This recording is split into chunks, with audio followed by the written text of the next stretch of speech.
Bonjour et bienvenue à votre émission d'actualité matapédienne bien branchée, cette semaine dans l'édition du 30 novembre 2018. Nous commençons cette émission avec des images de la compétition de patinage de vitesse qui a eu lieu samedi le 24 novembre dernier à Amqui et les noms de ceux et celles qui ont été sélectionnés pour les Jeux du Québec. Valérie Delisle-Gagnon de l'organisme de bassin versant nous fait découvrir les jardins de pluie aménagés à Lac-aux-Saumons et Causapscal. André Fournier, maire de Causapscal, nous présente leur plan d'action 2018-2019. L'ensemble vocal de cette même ville vous offre une courte prestation et invite ceux et celles qui aimeraient chanter à se joindre au groupe. Grâce à Cosmos Matapédia, les organismes communautaires de la région se sont réunis pour réseauter entre eux. Une enseignante en arts plastiques du secondaire 3 s'est inspirée d'une idée originale de son garçon pour initier ses élèves à plusieurs techniques en transformant leurs chaises en auto de course. Et finalement, Marie-Michel Voyer lance un appel aux bénévoles Nez Rouge.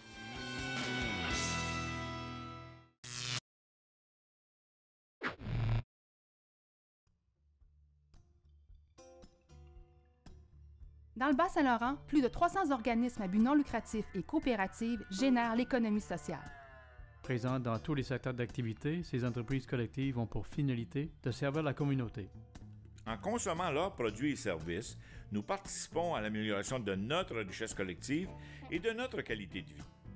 L'économie sociale, Ensemble, par nous, pour nous. Consultez le répertoire de vos entreprises collectives au www.économiesocialebsl.com.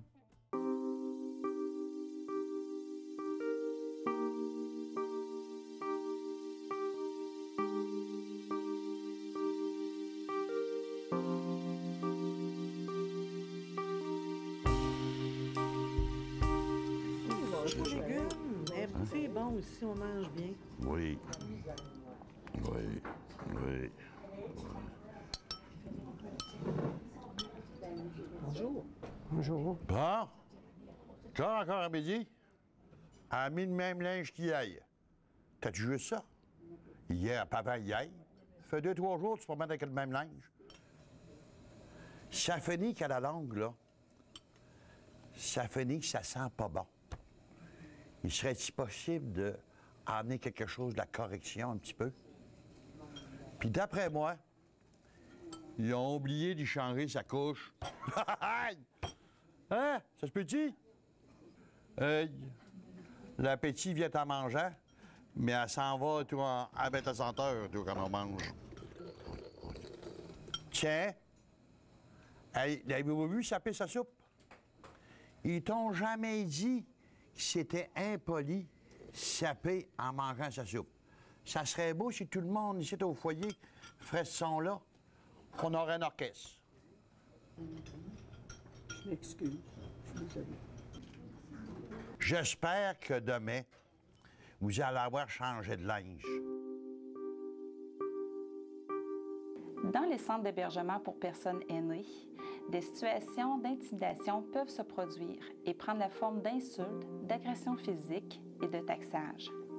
La formation du personnel, des bénévoles, des professionnels et des dirigeants est nécessaire afin d'intervenir rapidement.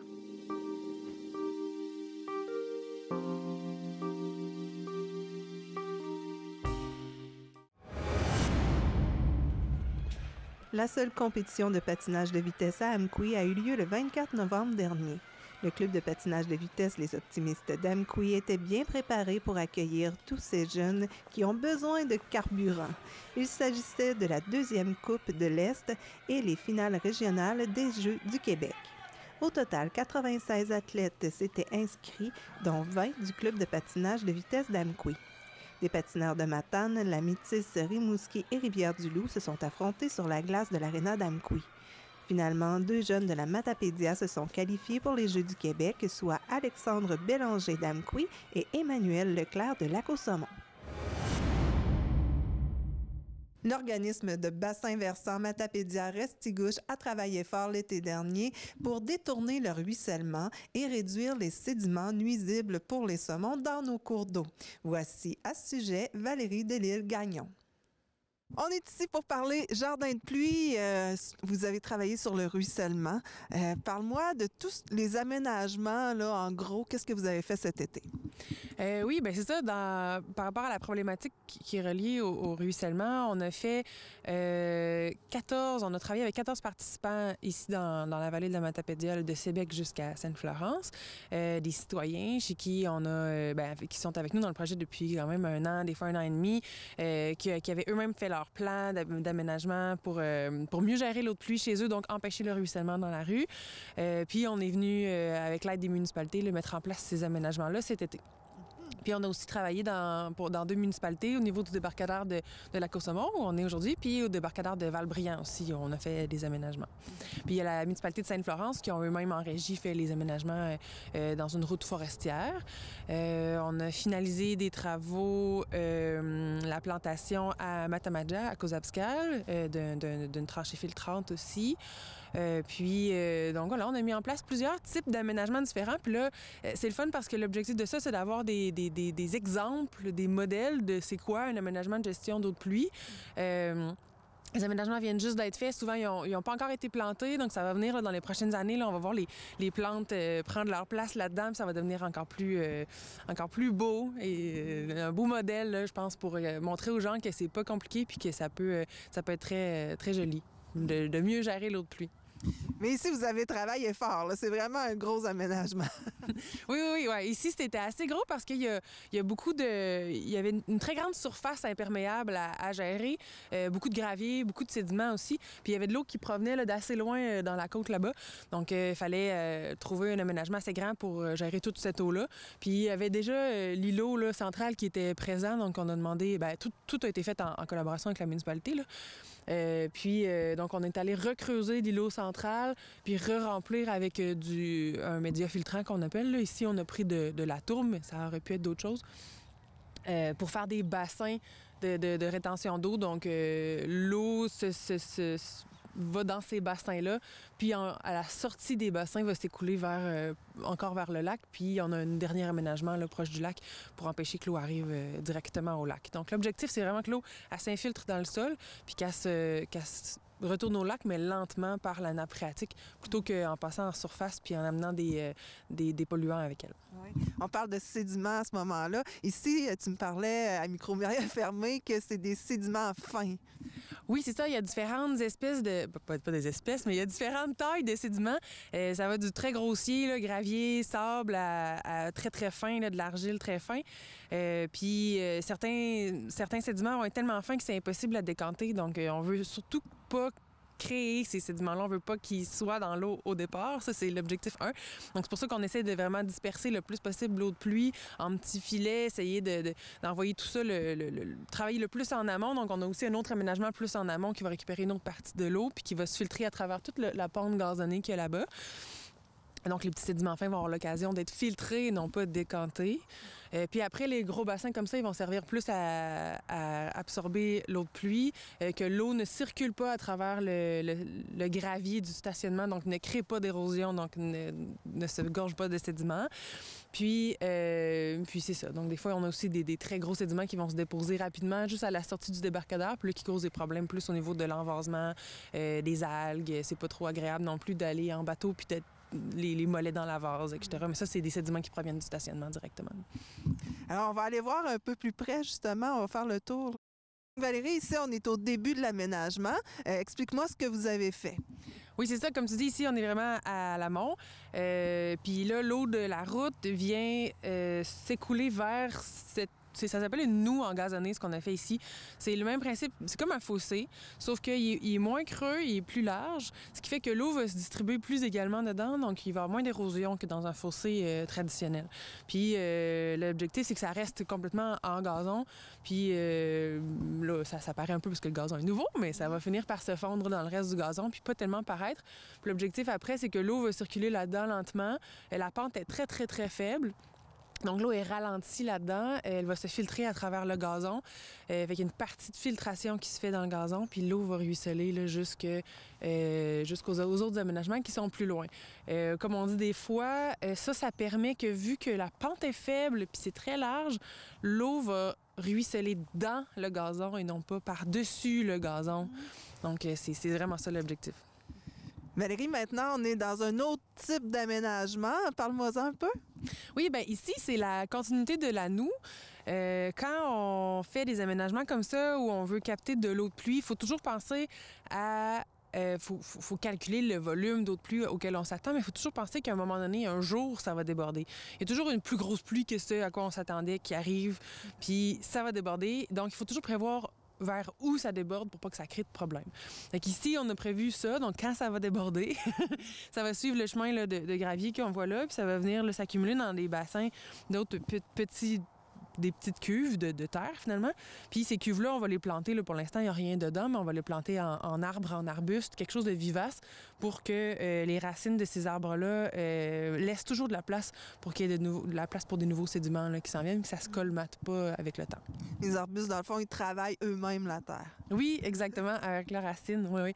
Puis là, c'est le fun parce que vu que c'est des bassins qui sont conçus pour recevoir de l'eau, bien, on peut mettre des plantes qui aiment avoir de l'eau. On a de la tourbe là-dedans, donc ça pourrait être des bleuets, de la camerise, ça peut être aussi n'importe quoi d'autre que la municipalité aurait envie d'avoir.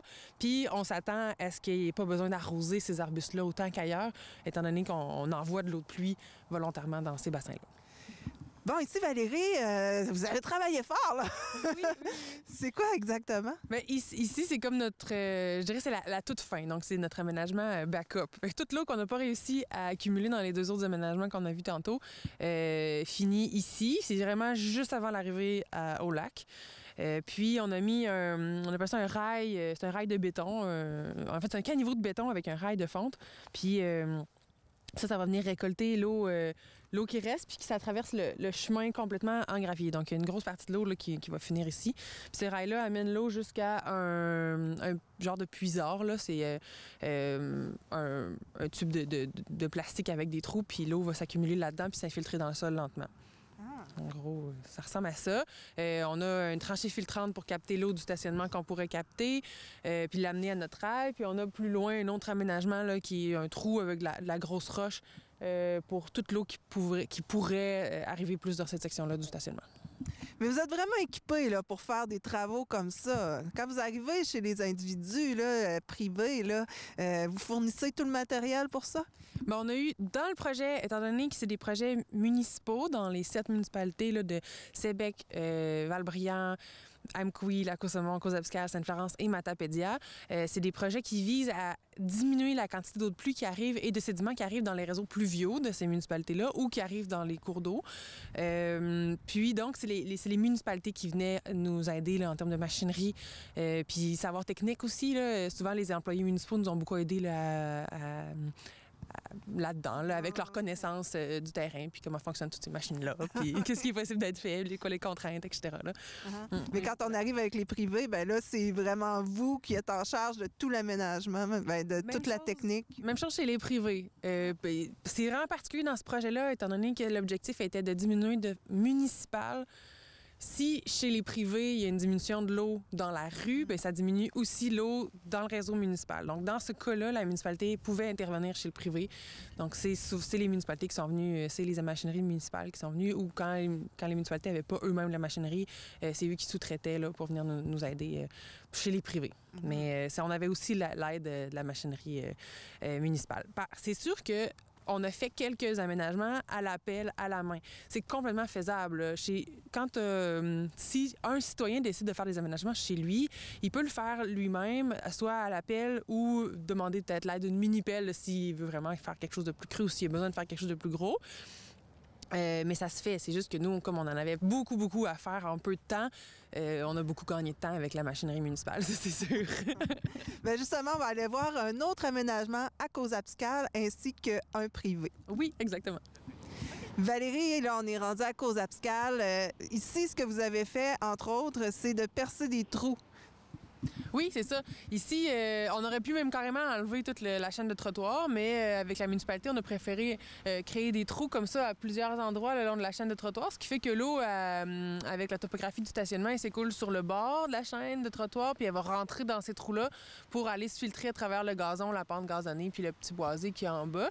Puis, tandis qu'avant, elle ruisselait tout au long de la chaîne de trottoir, puis elle est rentrée dans une grille de pluviale plus loin, qui était envoyée directement à la rivière. Là. Fait que là, elle se chargeait de sédiments, de vieilles clopes, de caca de chien, de plein de trucs. Puis il y a pas du tout de gestion, là, ça allait direct à la rivière. Fait qu'en faisant ça comme ça, au moins, ben, tous ces polluants-là vont être filtrés d'abord par les végétaux du parc des Fourches. Fallait y penser. Valérie, ici, on voit plusieurs types d'aménagements. Hein? Oui, comme à la Consomma, on a encore des rails qui récupèrent l'eau. Puis le chemin ici a été reprofilé là, pour que l'eau aille soit vers la droite, soit vers la gauche. Donc, il est un peu en dôme, là, comme les chemins habituellement. Fait que ce qui fait que quand l'eau va s'écouler vers la droite, il s'en va dans la tranchée filtrante de roche qu'il y a là, puis descend plus loin dans un autre jardin de pluie. Puis quand l'eau s'en vient vers la gauche, il est capté par les rails qui amènent l'eau, dans ce cas-ci, dans un jardin de pluie qu'on a fait, où on a planté, comme on disait tantôt, des arbustes vivaces. Dans ce cas-ci, c'est du thé du Labrador, puis qui est en train là, de bien prendre sa place. Là. Puis on a bien espoir qu'il va très bien cette année. Là. J'ai bien espoir que dans les prochaines années, là, on va avoir un beau gros bosquet de thé du Labrador ici. Mais ici, c'est important de toujours bien nettoyer le grillage. Hein? Oui, exactement. Mais ici, on le voit, là, ce serait le moment là, de venir faire un entretien là, pour être sûr qu'au printemps prochain, l'eau descende dans la grille puis ne poursuit pas son chemin, parce que là, en ce moment, on voit qu'il commence à être colmaté un peu par les sédiments. C'est sûr que ça demande un entretien minimal, mais ce qui est de très bien ici qu'on a su par les travaux publics de la ville de Cozaspscal, c'est que avant qu'on fasse cet aménagement-là, il y avait toujours beaucoup d'eau qui se ramassait en bas de la côte. Puis cette eau-là amenait avec elle beaucoup de gravier. Donc, ils devaient remettre chaque année une bonne quantité de gravier sur le chemin, parce que tout le gravier partait vers le bas. Mais depuis qu'on a fait ça, là, ils ont eu beaucoup moins... En fait, je pense qu'ils n'ont pas eu besoin de le refaire depuis qu'on le fait, mais ça fait peut-être 2 ans ou 3 ans que c'est en place. Là. Mais on va voir dans les prochaines années comment ça se comporte. Valérie, ici, vous avez fait un bel aménagement, mais c'est efficace. Oui. L'idée ici, là, c'est que bon, ça a été planté cette année, donc toutes les plantes vont prendre leur place là, dans le futur. Mais on a mis des plantes qui aiment l'eau, qui aiment la tourbe, parce que ça a été rempli de tourbe, puis c'est une tranchée filtrante qui récupère l'eau du stationnement. Puis ce qui est le fun, c'est qu'on veut vraiment qu'à la fin, là, ça ressemble à une plate-bande ordinaire, un aménagement horticole ordinaire. Sauf que dans ce cas-ci, il récupère l'eau du stationnement, il empêche les sédiments de se rendre à la rivière. Puis en plus, à cause qu'il récupère l'eau du stationnement, bien, on a beaucoup moins besoin de l'arroser. C'est aussi une grosse force de ça. Puis on peut voir même, là, quand on regarde le long là, de l'aménagement, là, bon, qu'il y a un peu de désherbage à faire, mais que... on va s'en occuper, mais qu'il y a beaucoup de sédiments qui proviennent du stationnement puis qui sont accumulés dans l'aménagement. Puis c'est parfait, c'est ça qu'on veut. Ah, la preuve! Et c'est ça, ben, c'est des petits fruits qui ont été plantés, entre autres. Oui. La camerise, des bleuets, il me semble.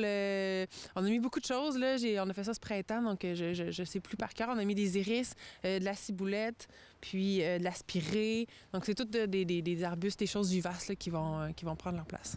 On peut venir se nourrir. Oui, vous allez pouvoir venir faire un petit snack à Matamaja. On a fait ça en collaboration avec la municipalité de Cozaspscal et le Focus Matamaja aussi.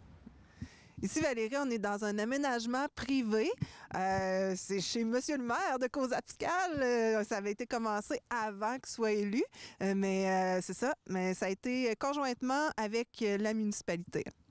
Oui, ici, c'est un bel exemple de collaboration privée et municipale, parce que on a une partie qui a été faite vraiment chez le résident pour récupérer ce qui tombe dans son entrée, puis ce qui peut rester, qui n'a pas été récupéré dans notre aménagement, mais va être récupéré plus loin. Là, on pourra aller voir là, en bordure de la route. Il y avait déjà un fossé, puis le fossé a été aménagé un peu pour garder plus l'eau en place, puis pas que l'eau continue sa descente là, vers le bas de la pente. Il faut dire que quand on gère l'eau de pluie comme ça, si la municipalité travaille juste de son côté tout seul, il y a quand même beaucoup de travail à faire en voirie, mais elle va seulement réussir à diminuer une partie de l'eau de pluie. Il y a une grosse partie qui provient de toutes les entrées privées des maisons. Donc, on n'a pas le choix quand on parle d'eau de ruissellement urbain, puis d'eau de pluie, puis de sédiments qui est créé par tout ça. On n'a pas le choix de travailler tout le monde ensemble. Tout le monde a sa part à faire. Puis c'est chaque petite gouttière qui amène de l'eau qui compte, là. Justement, on parle de gouttière. Ici, ben, à partir de la gouttière, il y a eu un aménagement de petites roches. Là. Oui, exactement. Donc, l'eau qui descend de la gouttière va être envoyée dans la tranchée de roche ici pour lui permettre de traverser l'entrée de la maison, finalement. Puis après, ça emmène l'eau dans une tranchée filtrante qui est remplie de pierres nettes. Puis, on a fait des trous, là, pareil comme qu'on a vu dans le stationnement de Matamaja. On a fait des trous dans la bordure de béton pour que l'eau rentre dans notre tranchée de pierres nettes à différents endroits. Puis, on le voit quand on s'approche, là... on le voit, ici, c'est de la pierre lavée qu'on a mis là-dedans. Puis on voit qu'il y a déjà une quantité de sédiments là, qui provient du stationnement. Donc ça peut être assez, on n'est pas dans un endroit où il y a beaucoup de gravier, où il y a beaucoup de sable. C'est de l'eau de toit qui descend, puis qui vient. Bon, c'est sûr qu'il y a un petit peu de sable accumulé, mais c'est pas énorme. Pourtant, on se rend compte que quand on récupère tout ça dans de la pierre, bien, ça en fait quand même beaucoup, là. Puis après, bon, ça s'en va dans un jardin de pluie où on a mis les émérocales qui étaient déjà en place. Puis plus loin, on peut se déplacer, mais l'eau va s'accumuler dans des bassins sur le bord du chemin. Puis le truc de bouchon bleu qu'on voit au bout, là, c'est nos dispositifs qui permettent de voir si ça déborde.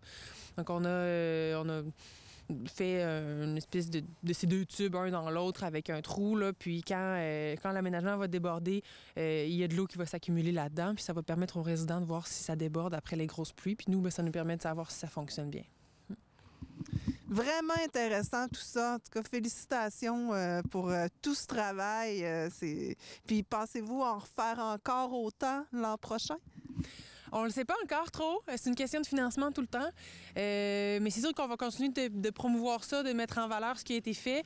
Ce qui s'en vient, là, c'est que ces aménagements-là, les participants de cette année, on va leur mettre un ornement de jardin qu'on appelle, donc qui va piquer la curiosité des passants, ça demande un peu qu'est-ce que c'est, puis amener à discuter de ça.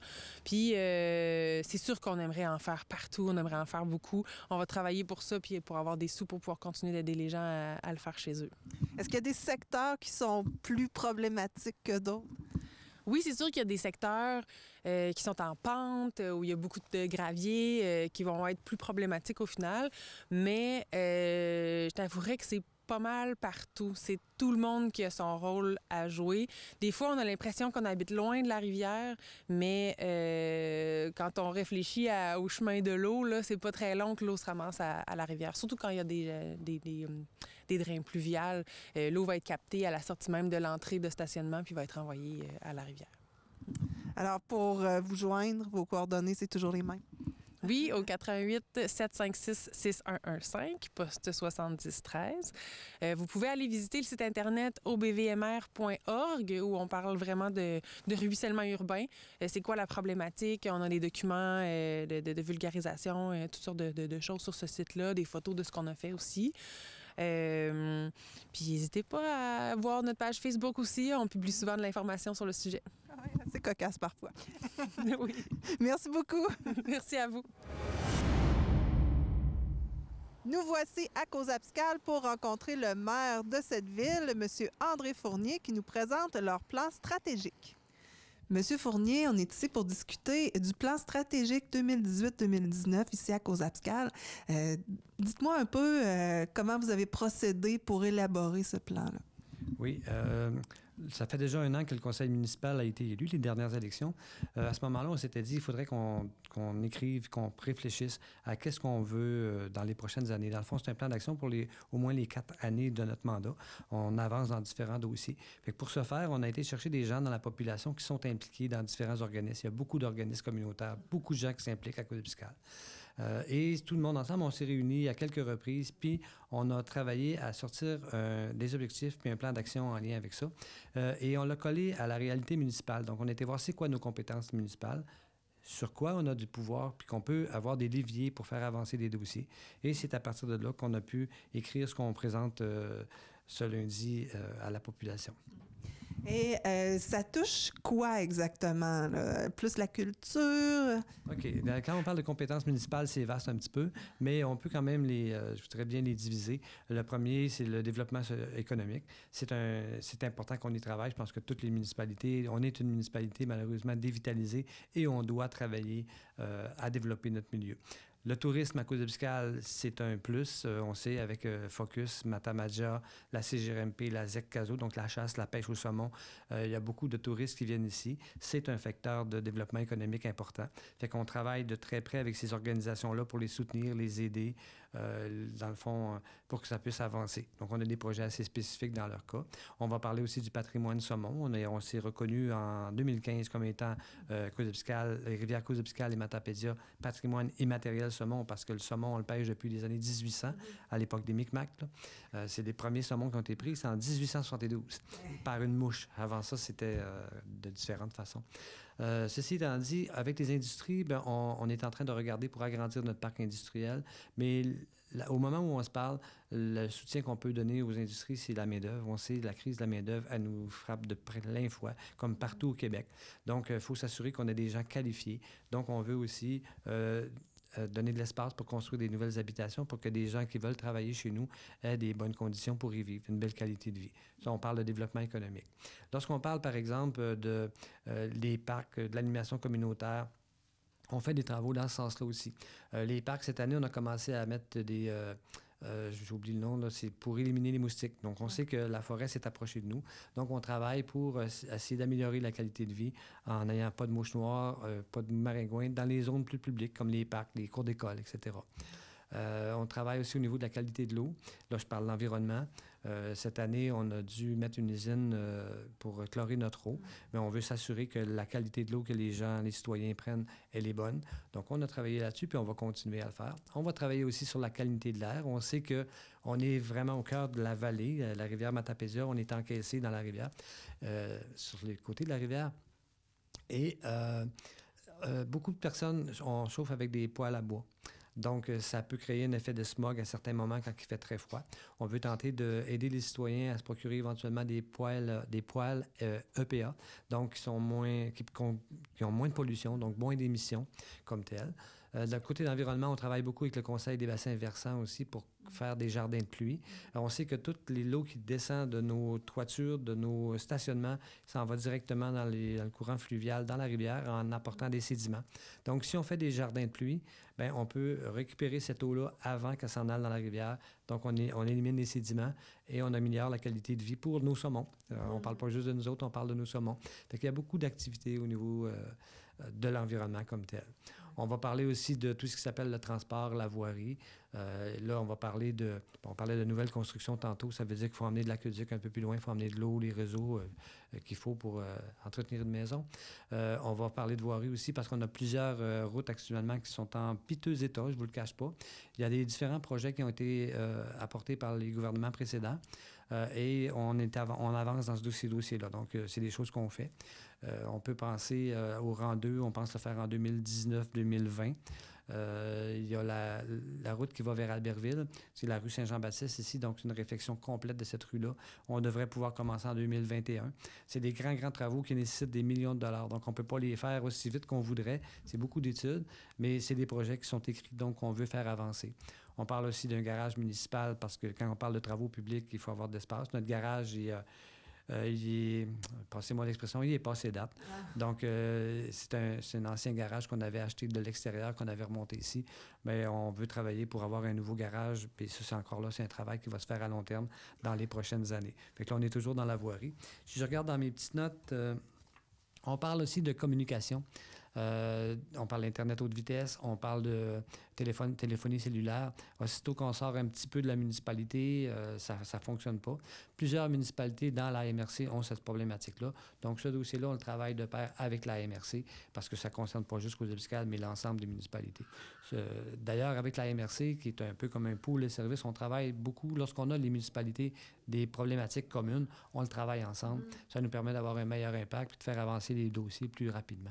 Ça vous fait un tour rapide des différents secteurs de développement. Quand on parlait du loisir tantôt, de la culture aussi, on pense au 125e anniversaire. On se rappelle qu'en 1996, on avait eu le 100e. Ça avait été magique. Il y avait eu toutes sortes d'activités dans les municipalités. D'ailleurs, Fort Cozap, c'est un héritier du 100e anniversaire, il y avait une activité de ce type-là qui ne s'appelait pas Fort COSAP, mais ça a tellement bien fonctionné que depuis plus de 20 ans maintenant, il y a des équipes de bénévoles, on parle de 200, 225 bénévoles chaque année qui travaillent à Fort COSAP. Donc, on reconnaît aussi beaucoup. Quand on parle de culture, on reconnaît le bénévolat. On a notre fête des bénévoles ici à Côte-de-Piscale. Fort COSAP, juste l'organisation Fort COSAP fête aussi ses bénévoles. Donc, on y met une attention particulière parce que la vitalité de notre municipalité passe beaucoup par tout le bénévolat que les gens donnent. C'est essentiel, puis je pense qu'il faut le reconnaître, il faut le dire. Les gens font du bon travail, ils s'impliquent. C'est fantastique, c'est ce qui nous permet d'avancer. Ce qui fait que comme municipalité, on a un rôle pour supporter ces organisations-là, leur donner des locaux, les encourager, les aider quand c'est possible. On fait demande des dons, leur donne des dons. Donc, ça fait partie un petit peu de tout développement. Des choses qu'on faisait déjà, mais qu'on veut raffiner dans certaines situations. Et au niveau de la salubrité, c'est pas toujours facile aussi. Il faut s'investir à ce niveau-là. Oui, effectivement. C'est dans les compétences municipales. On veut travailler pour avoir une ville, une municipalité qui est propre, qui est accueillante pour les gens. Donc, on doit travailler aussi lorsqu'on voit des fois des terrains qui sont laissés à l'abandon, des bâtisses qui sont laissées à l'abandon, on doit agir. Donc, on a déjà commencé à faire ce travail-là et on s'est donné des objectifs assez précis, des actions assez précises dans ce sens-là. On parle aussi d'errance animale. Ça, c'est une problématique qui, en tout cas chez nous, qui est en augmentation et pas un petit peu. Puis je pense qu'il y a d'autres municipalités, on le voit au Québec, là, entre autres avec les félins, les chats. Donc, on a du travail à faire de ce côté-là pour sensibiliser la population. On travaille aussi avec la présence des chevreuils. Vous voyez, là, on est au début, en novembre. Les chevreuils, j'en vois tous les soirs actuellement dans la municipalité. Je ne les ai jamais vus aussitôt entrer dans la municipalité pour venir se nourrir. Pourquoi ils viennent? Parce qu'ils sont nourris. Et lorsqu'ils viennent, ils rentrent dans le village, ça amène beaucoup d'accidents. Beaucoup de chevreuils se font tuer pendant l'hiver, donc des voitures qui sont brisées. Ça met des citoyens à risque.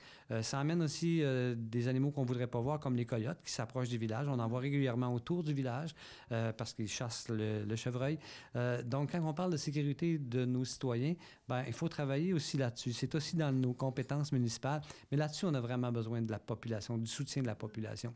Parce que lorsqu'on nourrit tous ces animaux-là qui sont laissés, si je parle, mettons, des chiens, des chats qui sont laissés à l'abandon, il faut s'en occuper, il faut faire quelque chose parce que ça devient problématique quand ça commence à rentrer dans le village et à envahir une municipalité. Fait que c'est un élément sur lequel on doit travailler.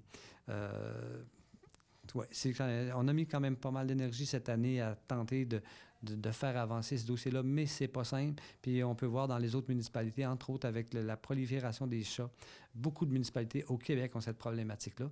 Et on n'a pas encore ici à Côte-de-Piscale ni dans la Matapédia des organisations avec lesquelles on peut travailler, je vous dirais, de façon professionnelle dans ce dossier-là.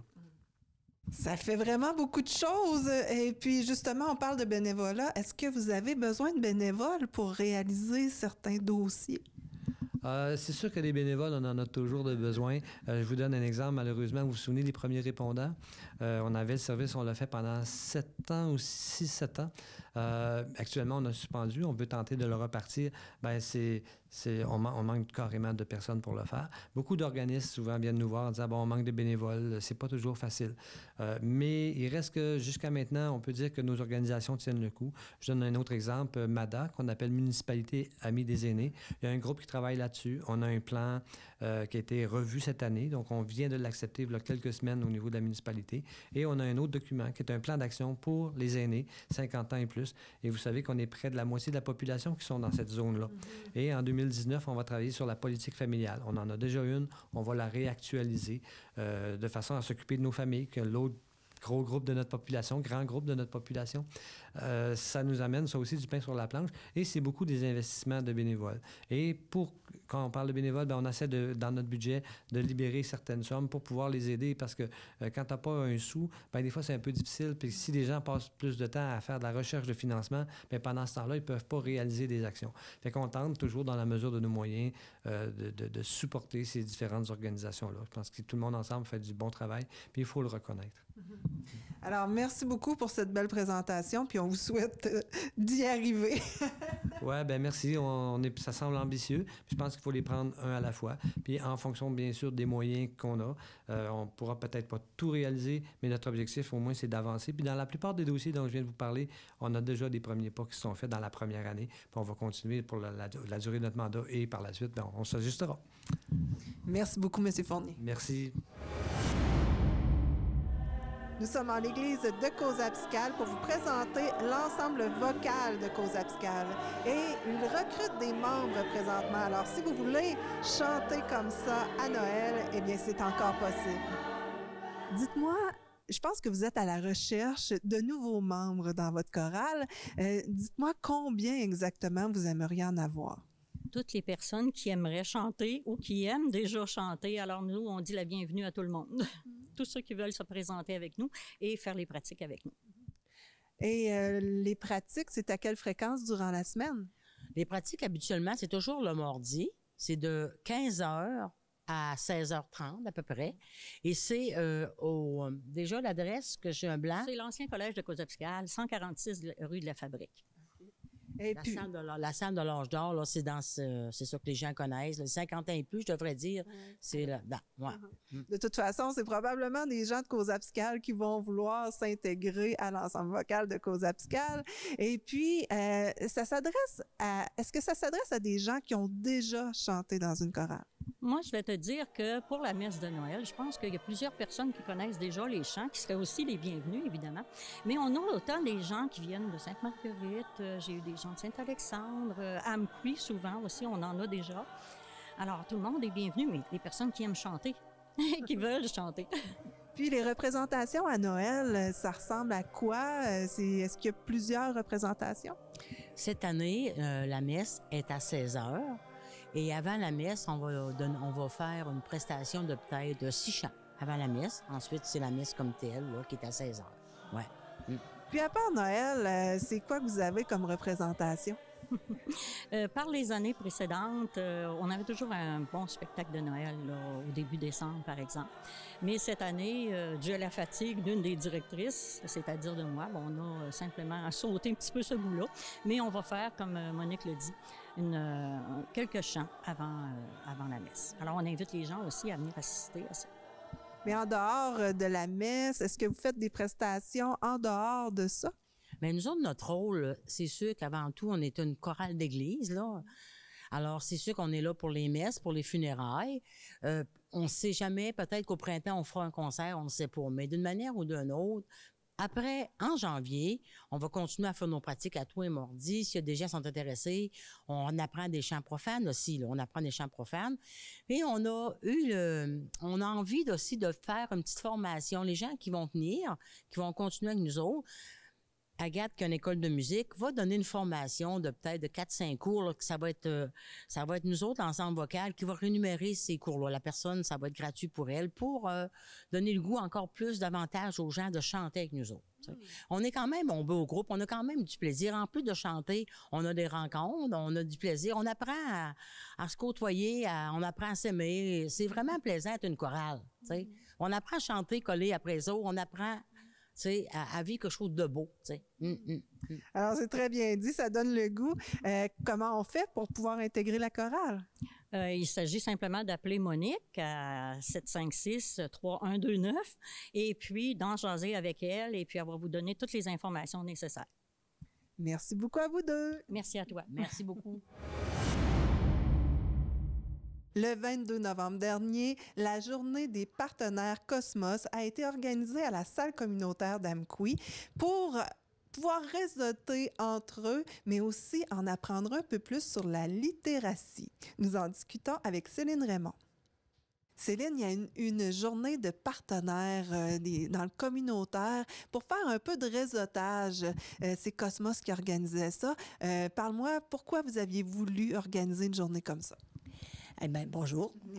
Alors, écoute, nous, là, on rêvait de réunir les partenaires de diverses organisations de la vallée de la Matapédia et même du Bas-Saint-Laurent, tous ensemble. On l'a fait le 22 novembre. Et puis, notre but, c'était que le monde se voit, se parle, apprenne des choses. Et parce qu'il y a beaucoup de monde qui ont changé d'emploi ou qui sont plus là, qui ont pris leur retraite. Des fois des fausses retraites, mais comme moi.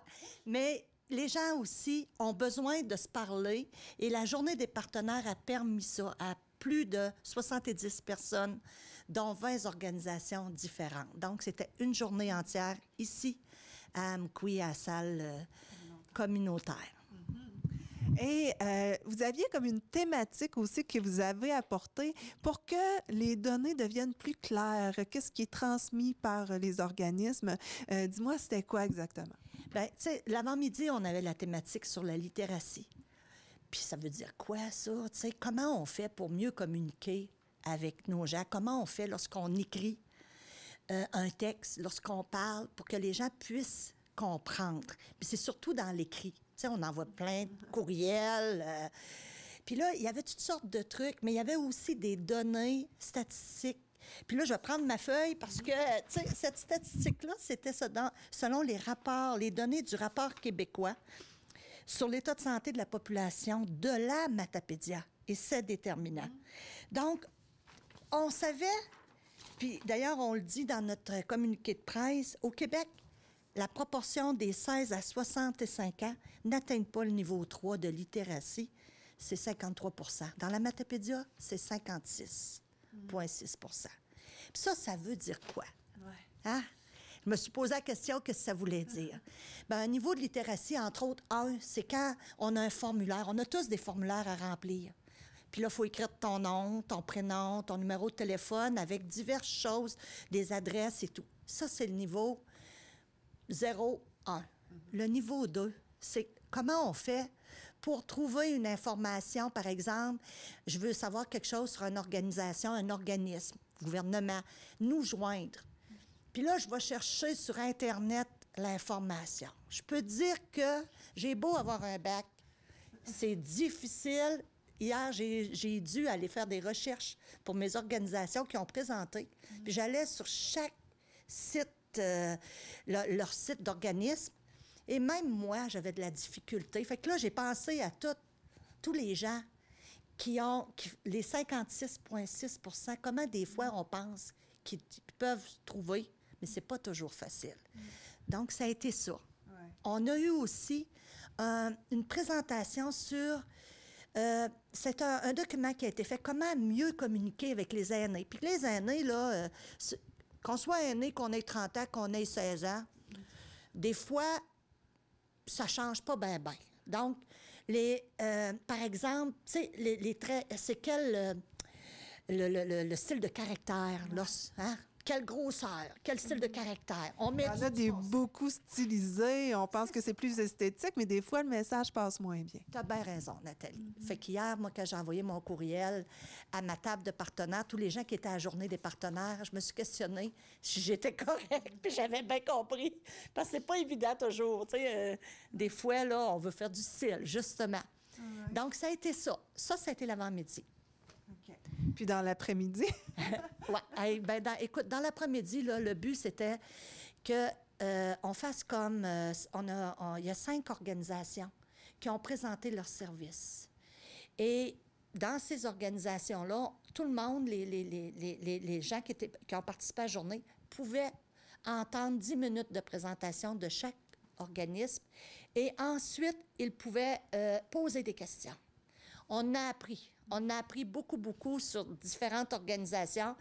Puis j'avais comme des feedbacks des gens qui disaient on devrait faire ça au moins à chaque année parce qu'on pense qu'on les connaît, mais ils se développent aussi. La dernière journée des partenaires a eu lieu en 2012. Là, elle est en 2018. Ça a comme changé. Puis tu as beaucoup de nouveaux mondes. Fait que c'est important qu'ensemble, on sache qui fait quoi, s'entraider. Moi, je ne l'ai pas dans mon service. On peut-tu s'aider? Puis, il y a aussi eu, le midi, il y a eu le dîner, mais avec une zone d'intervenants. C'était d'autres organisations qui pouvaient présenter sur l'heure du midi, en genre de kiosque, leur organisation. Ça fait que ça a été une journée vraiment riche. Oui.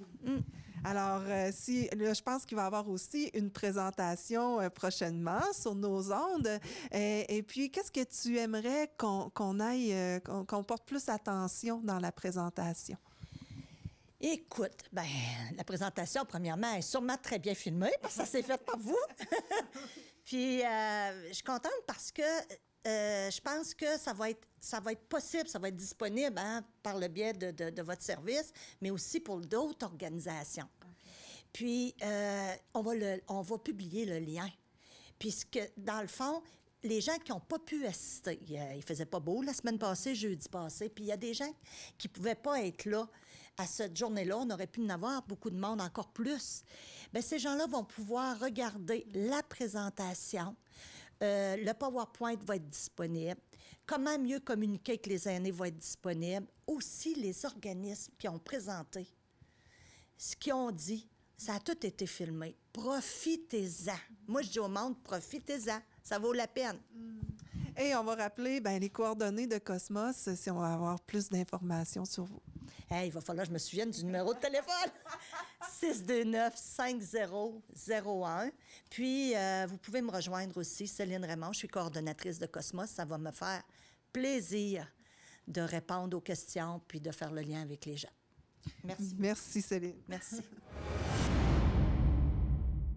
Voici maintenant un projet d'art plastique fort original et durable réalisé par les étudiants et étudiantes de secondaire 3 de l'école secondaire Armand-Saint-Onge d'Amqui.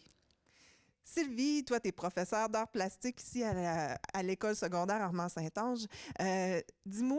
Parle-moi un peu du projet d'abord que tu as instauré, puis après ça, on va développer. Parfait.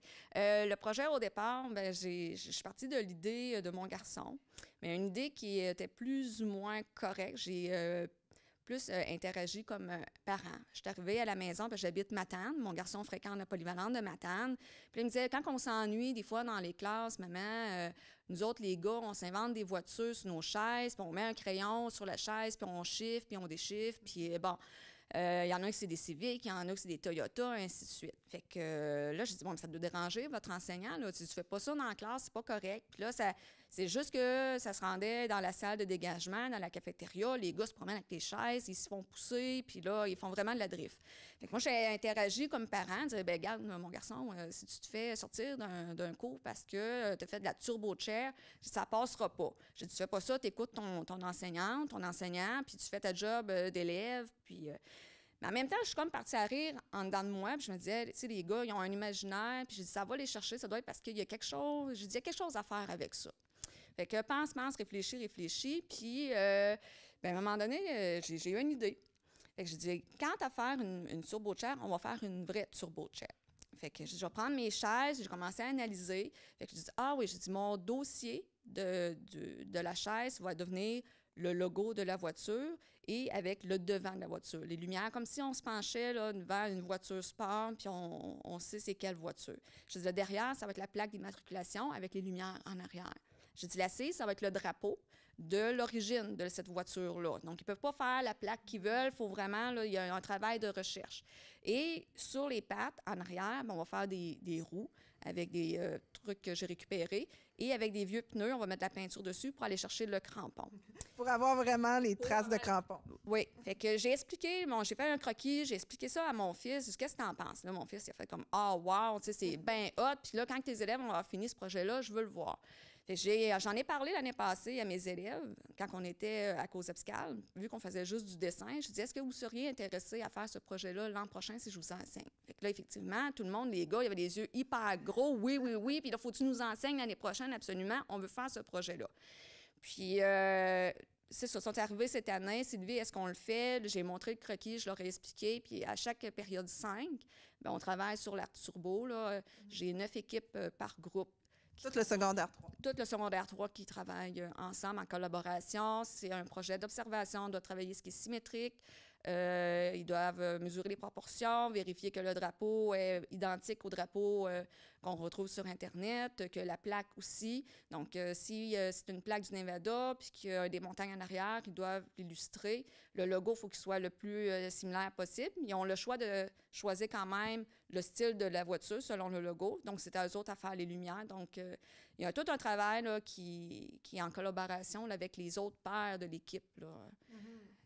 Bien, c'est un gros travail qui comprend plusieurs petits travaux qui auraient pu être faits finalement. Oui. Donc, c'est un cumulé de tout ce qu'ils ont appris l'année passée puis de cette année, mais qu'on rassemble dans un projet. Donc, ils ont vu l'aplat, ils ont vu ce qui était symétrique, les proportions, ils ont vu ça. La seule chose qu'on n'avait pas travaillé, qui est nouveau cette année, c'est la reproduction de l'observation. Parce que je travaille beaucoup plus l'imaginaire. Puis là, cette année, là, je dis, on va focusser plus sur l'observation. Fait que ça, c'est l'apprentissage qu'ils ont à faire à cette année. Mais pour le reste, le langage, c'est toutes des choses qu'ils ont déjà vues, puis qui devraient normalement être acquis, puis qu'ils mettent en application en 3D. Ils ont passé du 2D pour le 3D. Là, ça vient vraiment chercher les gars. Il y a vraiment une différence entre les gars et les filles quand on travaille comme ça, là, en art plastique. Oui. Les filles excellent en art plastique en tout temps. Peu importe les projets qu'on va faire, les filles, ils vont embarquer. Ils ont un imaginaire qui est déjà naturel, qui est là. Les garçons, j'ai des garçons qui sont super bons, mais on dirait que c'est dur d'aller chercher leur intérêt. Ils sont beaucoup plus manuels. Oui, ils vont faire les dessins, oui, ils vont faire de la peinture sur toile ou sur papier, mais c'est vraiment les garçons, ils ont plus une pensée 3D, ce qui est concret pour eux autres. Ils ont besoin de travailler avec des marteaux, des fusées à colle chaude, ils ont besoin de travailler avec les scies, juste de couper les tuyaux pour faire les roues. Pour eux autres, ça venait les chercher, ils aiment ça, de le percer pour pouvoir rentrer les roues dans les chaises, c'est quelque chose qui va les chercher. Ils sont vraiment, vraiment accrochés, puis c'est des jeunes ils sont contents là, de venir en art plastique là, parce que c'est un sujet qui leur parle, puis ils pensent déjà avoir leur permis de conduire, que l'année prochaine, ils peuvent suivre leur cours, puis ils ont les voitures de rêve déjà en tête, donc ils sont vraiment partis d'un intérêt qu'ils ont déjà présentement en secondaire 3. Là. Pour eux autres, c'est un projet qui leur parle. Là. Mais il y a une petite compétition pareille entre gars et filles. J'ai des filles qui aiment les voitures. Fait que là, ils s'entraident beaucoup. J'ai des garçons qui vont dire aux filles, ben ça, c'est pas correct, tu devrais améliorer ça. Puis j'ai des filles qui vont la même chose, qui vont dire aux gars, hey, wow, c'est bon, comment t'as fait ça? Fait qu'il y a un bel échange qui se fait dans tout le groupe. Puis peut-être que les gars peuvent aider les filles là, à tailler leurs choses. Oui, souvent, c'est ce qui arrive. Quand les filles sont pas capables, mais les garçons vont aller les aider. J'ai même des garçons qui n'arrivent pas au son de la cloche. Ils arrivent à la récréation pour prendre l'avance. C'est comme le cours n'a pas commencé, c'est pas grave. Ils s'installent, ils commencent déjà leur peinture. J'en ai d'autres qui me demandent, bien là, Sylvie, ce midi, on peut-tu travailler sur notre chaise à récupération? Bien, vous pouvez pas, j'ai un groupe de secondaire 1 tantôt. Les gens doivent s'asseoir sur les chaises, ils peuvent pas s'asseoir sur la peinture. Fait que, je suis obligée de mettre un stop, là, ils sont un peu déçus. Je leur ai dit que ça dure 2 étapes, ce projet-là. Et je dis, on va rentrer là, mais ils ont hâte de voir le produit terminé, là, vraiment. Puis en plus, c'est quelque chose qui va rester. Qui va rester. Parce que là, vous gardez les chaises intactes pour les autres années à venir. Oui, on garde les chaises. Je leur ai dit que c'était la seule cohorte qui était pour faire ce projet-là. Fait que là, c'est encore plus motivateur pour eux autres. On est les seuls à faire ce projet-là, ça va rester. Puis la classe, c'est un peu comme c'est leur lieu à eux autres. Je veux qu'ils se sentent bien dans ma classe. Fait que, en faisant des projets comme ça, bien, ils sont fiers, ils rentrent. Puis mes secondaires 1, ils voient les chaises évoluer, puis ils font autant attention. Puis eux autres aussi trouvent ça hot de dire « Hey, notre classe est belle, puis les grands font ça, puis ils peuvent en bénéficier. » Fait que puis là, j'ai des secondaires 2 à qui j'enseigne pas, mais qui viennent quand même voir parce qu'ils ont des amis. Puis là, ils sont « Ah, c'est bien hot, ce projet-là. » Il y a des profs qui viennent voir, hein, des parties de où. Fait que, tu sais, ça a suscité un intérêt. J'ai Audrey Lapierre qui disait, ben, tu pourrais faire ça pour pas la bibliothèque, mais pour la cafétéria l'année prochaine. Fait que là, je ne sais pas jusqu'où que ça va aller, ce projet-là. Puis en tant que professeur, bien, ça prend tout un bagage aussi. Toi, tu as étudié là-dedans en art plastique. Parle-moi un peu justement de ce qui t'a inspiré dans ton savoir que tu avais étudié. Bien, j'ai fait mes études à Trois-Rivières. J'ai mon DEC au cégep de Trois-Rivières, mon bac en enseignement à Trois-Rivières aussi en art plastique. Puis j'ai tout le temps aimé faire des liens avec plein de choses. Je suis une fille qui est assez curieuse. J'aime la biologie, j'aime l'histoire, j'aime les sciences, tout ce qui est nouveau, le design. Et je vais aller m'intéresser beaucoup à ce que les jeunes ils vont discuter entre eux autres. Je porte une attention. Puis à partir de leurs intérêts, bien, c'est là que je vais bâtir mes projets. En tout cas, ça doit inspirer d'autres professeurs aussi. Alors, félicitations pour ce beau projet. Merci. Votre projet, c'est quoi exactement? Bien, il faut représenter un char que notre professeur nous avait sorti des modèles. Nous, on a choisi la Aston Martin. Fait qu'il faut faire le drapeau sur... le drapeau du pays. Qui est, nous, l'Angleterre. Il faut faire en arrière la plaque de Londres parce que l'auto est construit en ondes.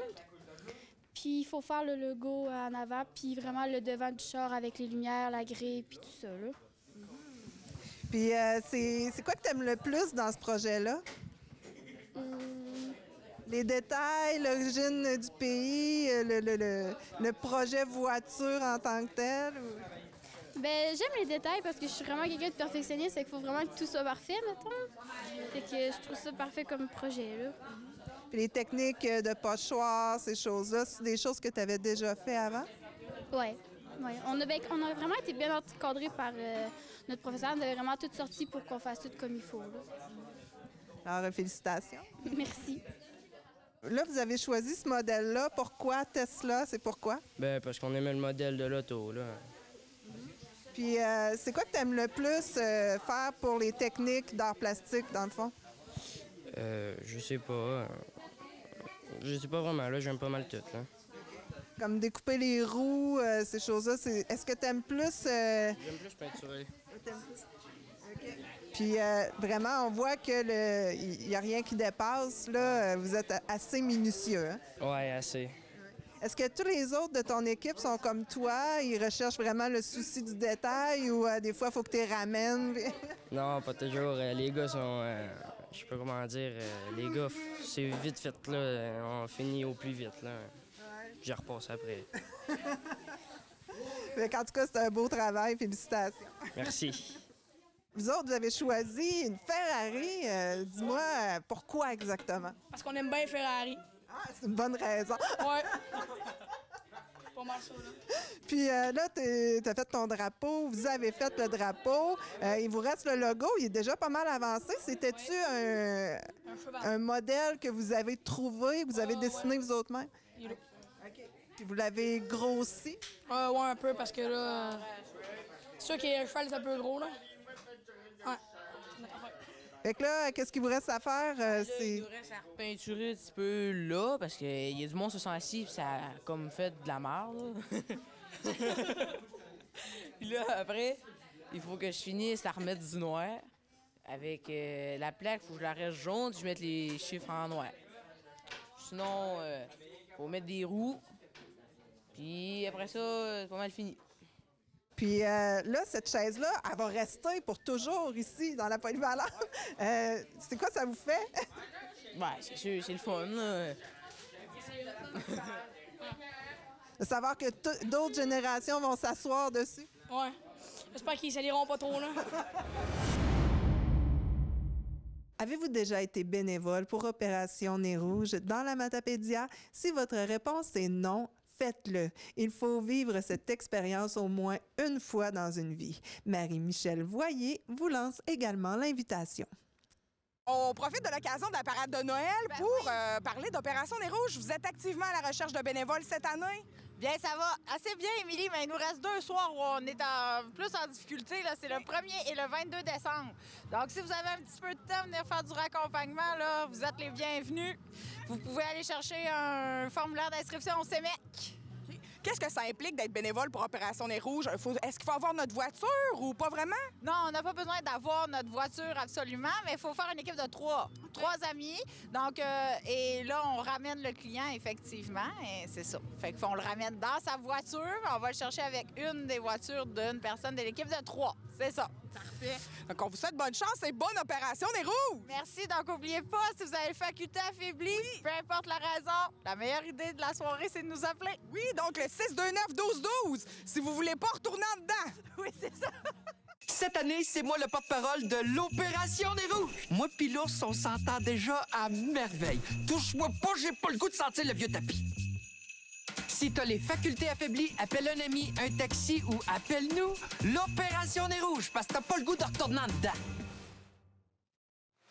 C'est quoi, tu l'aimes pas, mon slogan? C'est excellent, ce slogan-là. C'est quoi tu veux, je dis? L'Opération Nez Rouge, la meilleure idée de la soirée. Mon slogan était bien meilleur. Il faisait peur. C'est ce qui complète cette émission. Quand il est question d'emballage de Noël, de chants de Noël et de Nez Rouge dans la même émission, il est clair que le temps des fêtes approche à grands pas.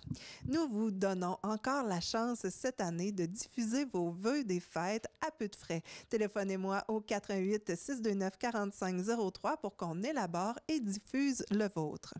Aussi, vous pouvez offrir en cadeau des billets pour le vin et fromage du 2 février prochain à Lac-aux-Saumons.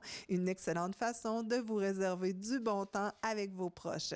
Et si vous gagnez au Télébingo ce dimanche à 12h30, ça vous fera une bonne avance pour vous offrir tout ça. Bonne chance à toutes et à tous et à la semaine prochaine. Informatique Bar-Est assure l'entretien du parc informatique de votre TVC. Informatique Barest offre un service informatique résidentiel, commercial et industriel.